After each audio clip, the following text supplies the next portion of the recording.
The Peacekeeper Academy hung suspended in the void, a cathedral of gravity-defying platforms, luminous grids, and hovering pods that tracked every motion of the participants. From my vantage as a Kalran observer, high in one of the observation alcoves, I cataloged the scene. Dozens of delegates from core worlds, their skin shimmering with bioluminescence or plated in iridescent exoskeletons, leaning forward in anticipation.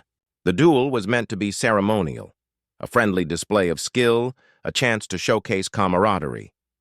Yet the moment the human, Commander Elias Ward, stepped onto the platform, the air thickened with tension. Subtle but palpable.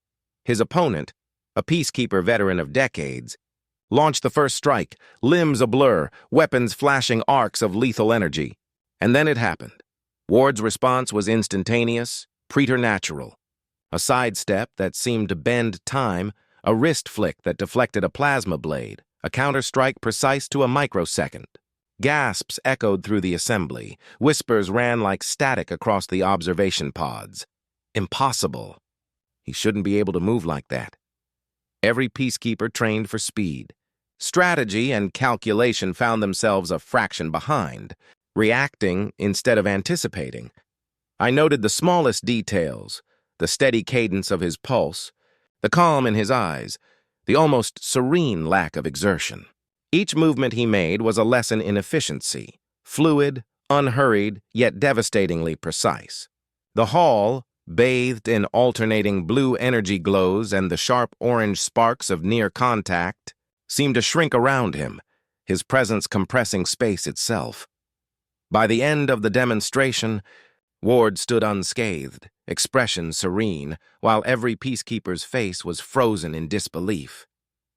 The audience dared not voice what all of us felt. Humans were predators, honed by storms and death, and this fleeting duel had reminded the galaxy why they were called Deathworlders. The crowd's murmurs became silence, anticipation hanging, as if the void itself had paused, awaiting what humanity would show next. The corridors of the Peacekeeper Academy were unusually quiet, yet alive with a low, buzzing energy, the kind that follows events too extraordinary to speak of. Delegates and trainees alike drifted through the hallways, their movements hesitant, voices hushed.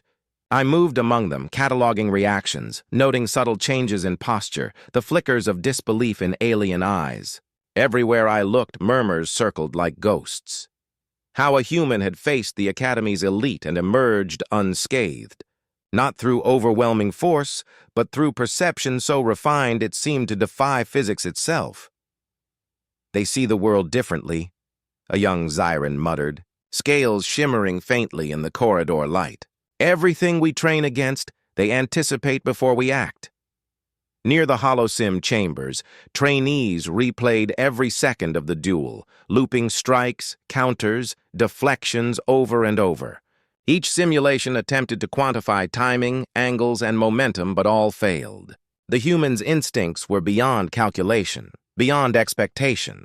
Even instructors, seasoned veterans whose training spanned centuries, paused mid-step, exchanging whispers that carried unease.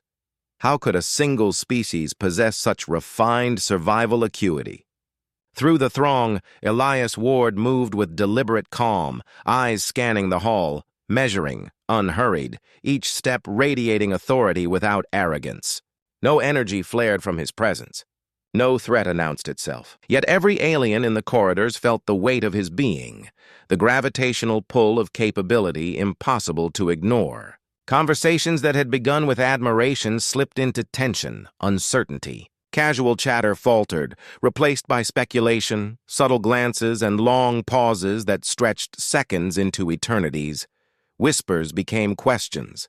Questions became fear. What if humans weren't just resilient, but evolved, crafted by death worlds to endure extremes no other species could survive? Even as some tried to laugh it off, to dismiss the event as a fluke, the undercurrent of awe was undeniable. The Academy, the very heart of Coalition discipline, had been shown a new standard, a species whose survival instinct was not merely honed, but perfected. By the time Ward reached the exit, I realized the corridors had shifted, an invisible mark left behind, a silent acknowledgement that we had underestimated humanity. And in that silence, the weight of our ignorance settled over the Academy like a shroud, leaving every observer questioning their understanding of the galaxy's apex species. Weeks had passed since the duel that had left the Academy reeling, but the memory of human precision refused to fade. Whispers lingered in corridors, echoing off gravimetal walls, carried on currents of recycled air. And now, a formal challenge had been issued. A sanctioned sparring session with the Academy's masters, a display meant to test the human against not one, but many of the finest peacekeepers in succession. Observers arrived from worlds spanning the core, crystalline diplomats, Zyran tacticians, Yalari analysts, even stoic Vorlan strategists. Holo relays activated, projecting the event to distant star systems, where billions would witness what was anticipated to be a spectacle of controlled skill. The participants were confident, their movements honed over centuries. Veterans flexed muscles that had carried fleets into orbit, shields that had withstood meteor storms, weapons calibrated to nanosecond precision. They assumed the human would adapt, respond, survive, but still within the predictable bounds of strength and training. That assumption was the first mistake. The duel commenced. From the opening stance, Ward moved with a fluidity that contradicted every law the Peacekeepers had studied. Each strike launched at him seemed to slow as it approached, time bending subtly around the human's perception. Limbs angled mid-air to intercept, redirect, or absorb momentum with minimal effort, making every attack look simultaneously inevitable and irrelevant. Energy blades clashed, sparks scattering like microscopic nova, yet none found purchase. Every thrust met a counter calculated, with a grace that seemed effortless. Even the fastest peacekeepers, the ones trained to anticipate multiple opponents simultaneously, found themselves fractionally behind. A delay imperceptible to most species, but catastrophic when measured against reflexes of this caliber. The chamber's lighting fractured across floating platforms, shadows stretching, twisting, colliding, illuminating the faces of delegates frozen in awe and disbelief. Each blink captured microsecond adjustments, precise timing, the subtle deflection of angles that should have been fatal. Ward's expression betrayed nothing. Calm, serene, almost bored. Yet every micro-movement, every turn of the wrist, subtle shift of weight, contraction of muscle, was a lesson in endurance, anticipation, and control. It was not merely skill. It was instinct sharpened by adversity, honed by worlds where failure meant extinction. Observers whispered in astonishment. How could one being encompass so much knowledge, so much applied survival in such minimal effort? Minutes stretched into hours. The human flowed between opponents with a grace that bordered on choreography, each motion teaching, demonstrating, and correcting. The masters, veterans of countless campaigns, were left physically unscathed but mentally shaken. Their confidence, carefully built over centuries, began to fracture under the weight of impossibility. Simulations replayed in holo projections were instantly obsolete, strategies rendered moot. The pace of combat elevated to a level that defied calculation. By the duel's end, Ward remained unmarked, his stance relaxed, shoulders loose, eyes scanning, not searching for threat but assessing, measuring, cataloging. Around him, the masters breathed heavily, sweat glistening on iridescent scales and metallic carapaces, faces a mixture of relief, awe, and an unspoken acknowledgement of inferiority. Hushed tones spread. The words that had never dared escape the lips of instructors now passed from mouth to mouth. Humans are not merely adaptable, they are apex predators. Predators defined not by brute force, but by intuition, resilience, and the ruthless application of experience tempered by survival. For the first time, the assembled veterans began to question the hierarchies of the galaxy. Could a species, thought primitive and fragile, truly surpass centuries of deliberate cultivation and refinement? The answer hovered in the air, unspoken but undeniable. We had miscalculated. Humanity did not follow the rules of conventional power. They rewrote them mid-strike, bending time and expectation alike.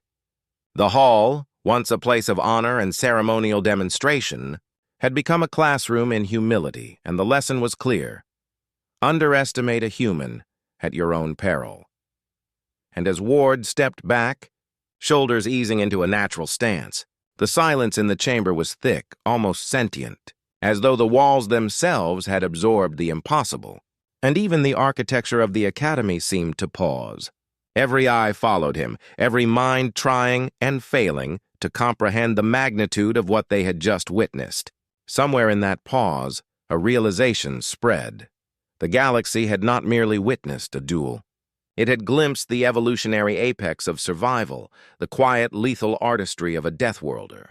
And yet, the human's expression remained calm, unreadable, as if he were already walking beyond the next horizon, leaving all observers to wonder, what had they truly just seen? And what came next? The aftermath of the duel stretched far beyond the floating platforms and observation pods of the Peacekeeper Academy. It infiltrated every classroom, every hololab, every training corridor. I moved silently through the academy, cataloging the ripples left in its wake. Alien instructors huddled over data streams, their appendages trembling as they attempted to break down the human's patterns. Timing, angles, reflexes, micro-adjustments, every decision laid bare across cascading monitors. Strike after strike, counter after counter, was analyzed and reanalyzed, yet the simulations yielded nothing conclusive. Each attempt to replicate the duel failed. Every outcome diverged from expectation. Elias Ward's choices were neither random nor fully predictable. They followed a logic that eluded even the most sophisticated predictive algorithms. Outside the labs, trainees whispered in hushed awe, recounting details that seemed inconsequential until placed against the full scope of the duel. How he had transformed impossible attacks into graceful counters. How he survived encounters that would have incapacitated the strongest peacekeepers. How his balance, timing, and spatial awareness allowed him to bend momentum in ways that defied reason. The whispers grew louder, a chorus of astonishment and trepidation. Even seasoned veterans, those who had faced orbital skirmishes and planetary conflicts, stared with quiet disbelief, unable to reconcile their expectations with the reality they had witnessed. Instructors convened, their discussions urgent, technical, and often interrupted by exclamations of frustration. Training protocols that had stood for centuries were now questioned, adjusted, and rewritten overnight. New drills, impossible before, were devised to stretch the boundaries of human comprehensible combat. Students adapted with feverish intensity, yet even their best efforts fell short. Ward's presence had shifted the Academy's understanding of what was possible, not merely in combat, but in survival, strategy, and the very way a being could perceive, anticipate, and endure. A subtle tension gripped the corridors, rising like a low hum underfoot. It was not just admiration. It was fear, a quiet dread. For the first time, we acknowledged that our ancient hierarchies, forged over millennia, were not absolute. They could crumble beneath the persistence of a species that refused to yield, that thrived in adversity, that converted survival into an art form.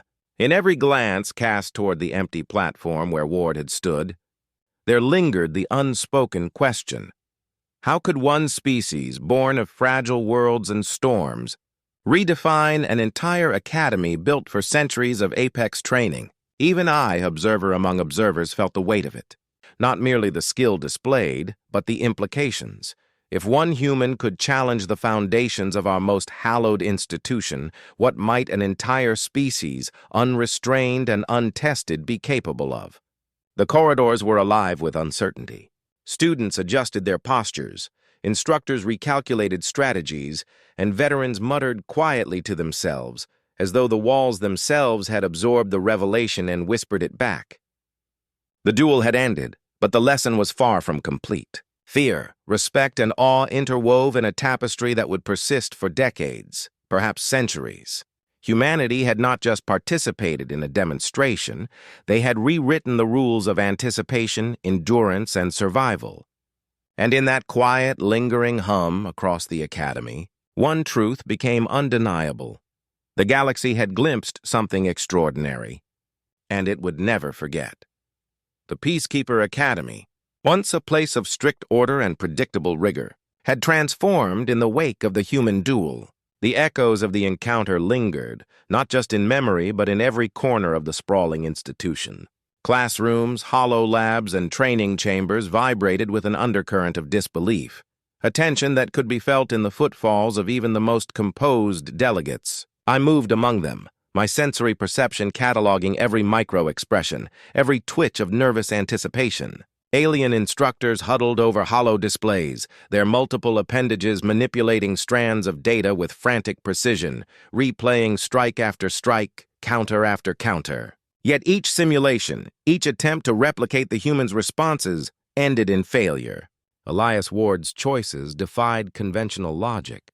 They were neither random nor fully predictable, but instead executed with a fluidity that transcended expectation. Data streams flowed endlessly across monitors, cascading numbers, angles, velocities, and force vectors scrolling in infinite loops, yet nothing matched reality. Each micro-movement, each pivot, each counter-strike was dissected with exhaustive care, yet no algorithm could capture the subtle interplay of instinct, experience, and intuition that guided him.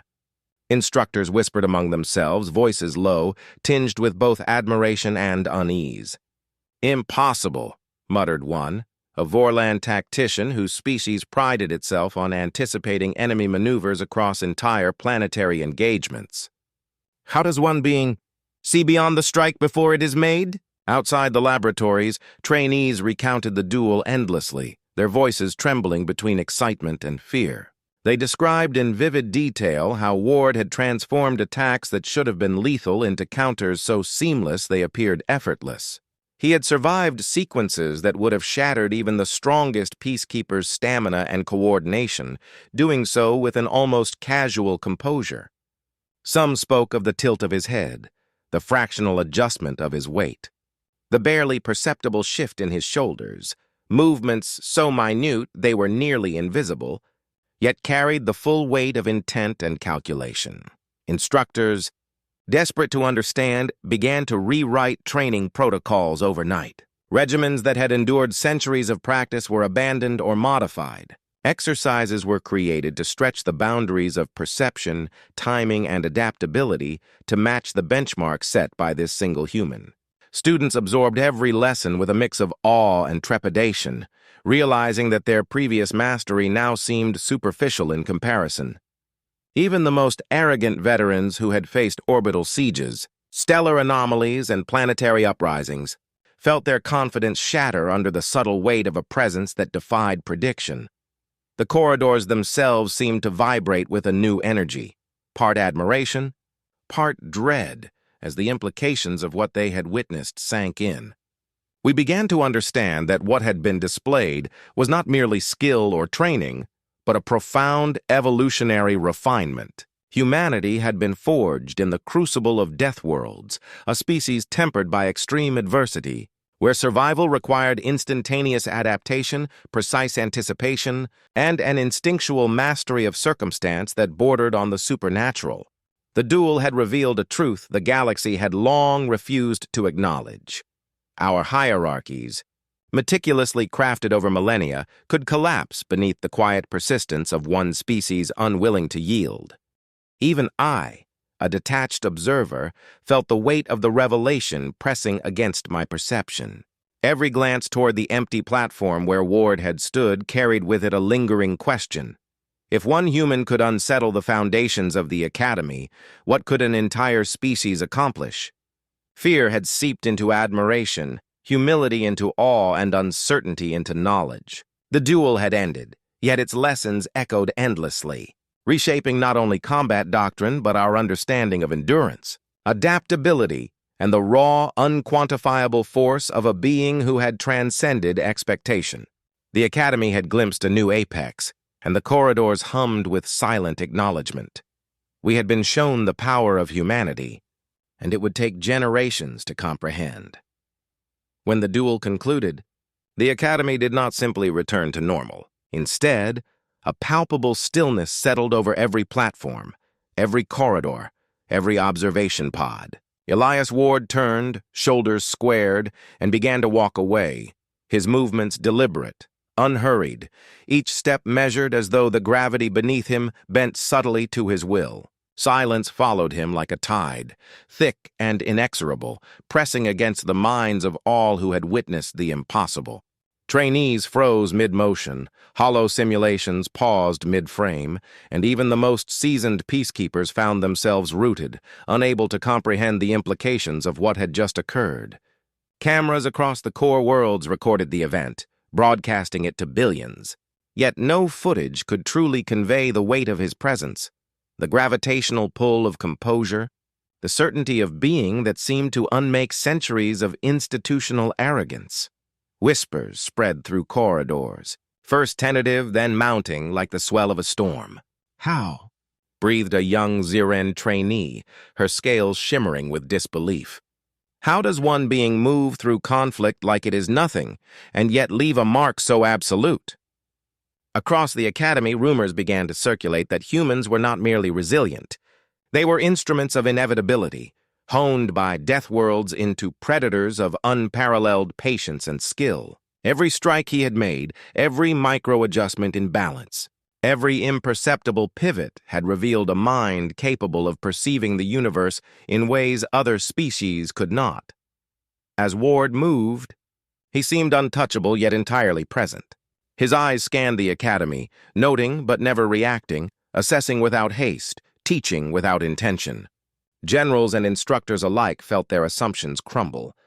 Their meticulously calibrated drills, centuries of training, and exhaustive simulations had been eclipsed by a species they had never truly understood.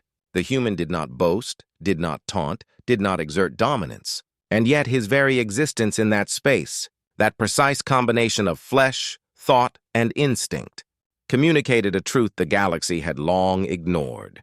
No weapon, no shield, no protocol could ever fully anticipate a human mind. The hallways and observation pods seemed suspended in the afterimage of him. Students replayed every moment in their minds, analyzing angles, velocities, decisions, yet each analysis ended in the same unsettling realization. The human was neither predictable nor bounded by conventional logic. Each step, each breath, each precise deflection had conveyed a silent lesson in restraint, timing, and inevitability. In leaving, Ward imposed no command. He left no orders. He did not confront or threaten.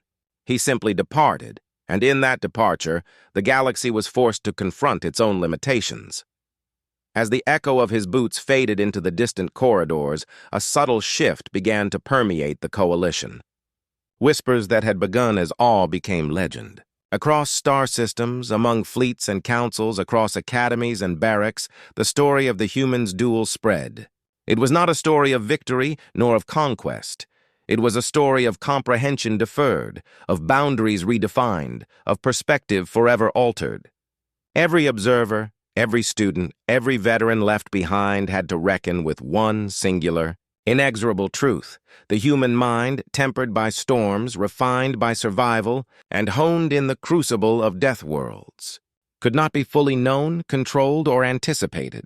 Even I, cataloging these reactions with detachment born of observation, felt the weight of inevitability settle across the galaxy.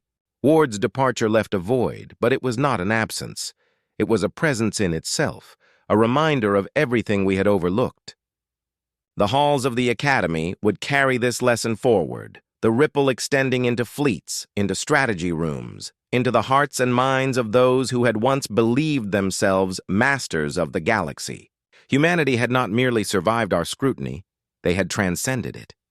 And in leaving silently, without fanfare or demand, they had imposed a truth more profound than any weapon could. Supremacy does not belong to the strongest, the fastest, or the cleverest. It belongs to those who endure, observe, and emerge unbroken. Months passed. Yet the reverberations of that singular duel never faded from the Peacekeeper Academy. Its echoes threaded through every classroom, every hololab, every floating platform where trainees once practiced their routines with predictable precision.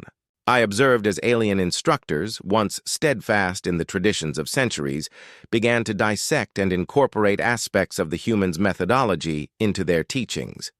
Reflexive adaptation under pressure, instinctual timing, rapid recalibration of strategy, all elements that had once seemed intuitive, almost mystical in Ward's performance, became subjects of study incorporated into every curriculum. Trainees who had once approached exercises with arrogance and certainty now moved with measured humility, eyes sharp, senses attuned, their movements deliberate yet flexible as though anticipating both the expected and the impossible. Peacekeepers, veterans of planetary conflicts and interstellar campaigns, altered their philosophies as well. Survival was no longer measured purely by strength, weaponry, or technique. It demanded patience, observation, endurance, and the subtle mastery of chaos. The human who had entered the academy merely as a representative of a distant, underestimated species had left as a silent teacher, an immutable benchmark that would define the standard of excellence for generations. Hollow recordings of the duel became reference points, consulted endlessly. Simulations ran in loops, with each iteration attempting to decode a logic that resisted quantification. Every strike, every step, every micro-adjustment served as a lesson in applied instinct, endurance, and timing that no alien training alone could replicate. I moved among the instructors and students, noting expressions that ranged from reverent awe to quiet unease. Debates sparked over protocols, strategies, and philosophy. Some argued that no species could hope to emulate the human's precision without experiencing the harsh crucible of Deathworld survival themselves. Others accepted the lesson implicitly, adjusting their practices, recalibrating expectations, and embracing the subtle humility that Ward's performance demanded. Beyond the academy, the duel's legacy spread. Fleet commanders, diplomats, and strategists debated its significance. The whispered truth became undeniable across star systems.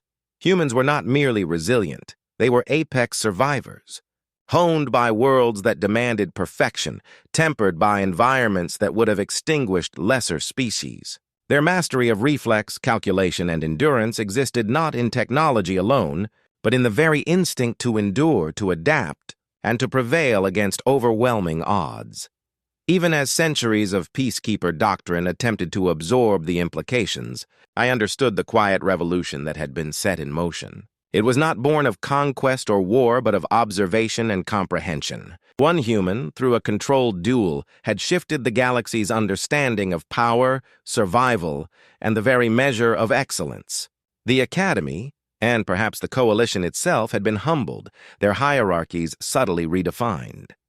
Humanity's presence, fleeting yet indelible, had left an imprint deeper than any campaign or treaty, a reminder that endurance, adaptability, and unyielding resolve were the true measures of supremacy. In every classroom, every simulation, every whispered debate, the legacy of that duel endured. Trainees no longer sought mere victory over peers. They sought mastery of self, of perception, of the unpredictable. Instructors no longer taught only technique.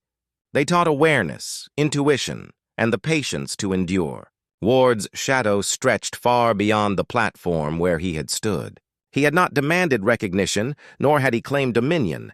Yet by his presence, by his methodical demonstration of human capability, he had reshaped generations, redefined expectations, and quietly, irrevocably, changed the galaxy.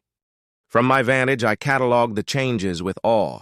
The Academy thrummed with a new energy, one born of humility and ambition intertwined, tempered by respect for a species that had emerged from worlds of storms and death. Humanity, once underestimated and dismissed, now stood as the benchmark against which all others would measure themselves. Not through fear, not through conquest, but through the quiet, inexorable mastery of survival. And in that enduring lesson, I recognized the truth we had all glimpsed. Humans were not merely participants in the galaxy, they were its silent arbiters of resilience, the ultimate embodiment of endurance, and the living proof that survival, honed to perfection, was power itself. The grand chamber of the Coalition High Council shimmered under a dome of prismatic gravimetal, every surface alive with the soft pulse of ionized light and the hum of ancient machinery. Delegates from 1,000 worlds, scaled, luminous, chitinous, and energy-formed, gathered in rigid anticipation. They had witnessed the ripples of the humans' influence across the academy, heard whispers in the corridors of the Peacekeeper training halls, and yet none were prepared for what would unfold in the council chamber itself. Elias Ward entered not as a challenger, nor as a representative demanding recognition, but as a silent observer, and yet the very atmosphere shifted. His presence commanded the room with a weight that no title or weapon could convey. Observers leaned forward in their seats, hollow recordings of prior demonstrations flickering silently, attempting to anticipate the sequences that might follow. Ward's eyes, oceanic, calm, implacable, surveyed the chamber. Each calculation of light, angle, and gravitational vector seemed to inform his movements before they even occurred. Then, without fanfare, the demonstration began. A series of maneuvers unfolded, subtle at first, almost imperceptible. He shifted weight, adjusted trajectory, and redirected simulated energy streams with a precision that blurred perception. The fastest peacekeepers and veteran strategists found themselves a step behind, their reactions delayed by fractions of seconds that, to humans, were eternity. Every motion was simultaneously defensive and instructive, a lesson in anticipation, adaptation, and control. The Council had once dismissed humanity as primitive, unfit to lead, incapable of the subtleties of galactic governance or warfare. Yet here, before them, the whispers of Deathworlder resilience were revealed to be mere prelude. Ward anticipated, countered, and redirected in ways that defied their centuries of accumulated knowledge. Delegates murmured, voices quivering as they watched impossible angles corrected mid-motion. Energy vectors absorbed and redirected without apparent effort. Every strike a demonstration of instinct refined into an art form. The room was silent, each observer caught between disbelief and awe, realizing that humanity's mastery did not reside in machinery or firepower, but in an inherent capacity to endure, to adapt, and to thrive where others would falter. As the Kalran observer noted every reaction, the Vorlan strategists, whose species prided itself on anticipating enemy maneuvers across planetary sieges, bowed slightly in acknowledgement. The luminous Yalari, whose minds recorded centuries of light and energy simultaneously, seemed momentarily unmoored, unable to reconcile the precision before them with their expectations of intelligence and reflex. Across the chamber, conversation ceased. Data interfaces paused mid-readout. Time itself felt suspended as the human moved, each gesture a quiet lesson in the power of survival, honed into instinct. Ward's demonstration was not about dominance nor spectacle. Every pivot, every block, every shift in momentum carried a subtle pedagogy. The high-velocity strikes of the Peacekeepers were rendered moot, absorbed and redirected. Simulated attacks that should have overwhelmed him were nullified with elegance, his body and mind operating as a singular, seamless entity. In the midst of calculation and counter, there was grace. In the inevitability of reaction, there was humility. And in the quiet mastery of every maneuver, there was terror, because the galaxy understood for the first time that it had never fully measured the apex potential of humanity.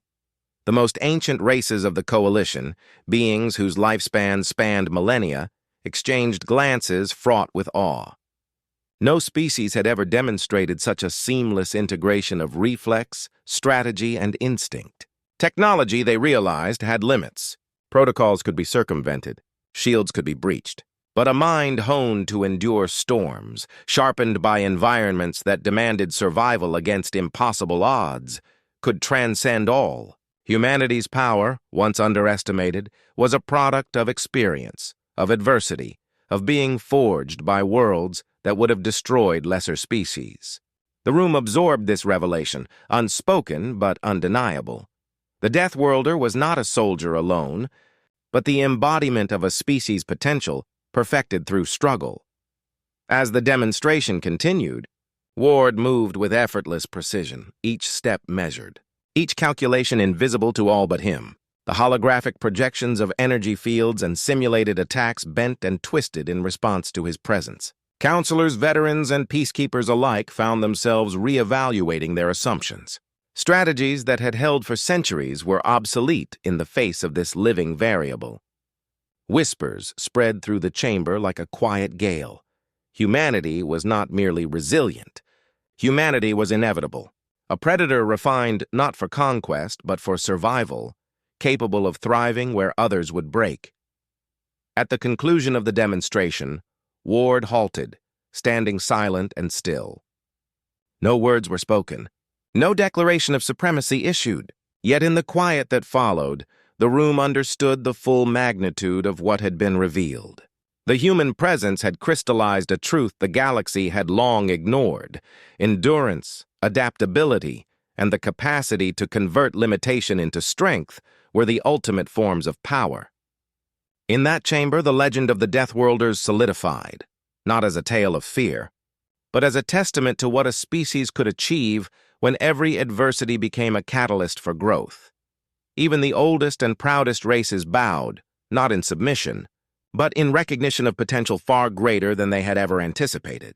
Humanity's mastery of survival, born in the crucible of Deathworlds, had become the benchmark against which all others would measure themselves. And in the stillness that followed, I understood that the galaxy had glimpsed a paradigm it could never unsee. Ward had not sought dominion, glory, or fear. He had demonstrated what it meant to endure, to adapt, to persist where all else might falter. The legend of the Deathworlders was no longer rumor, no longer whispered myth. It was an undeniable reality, etched into the consciousness of every observer present and destined to define the aspirations of generations yet to come.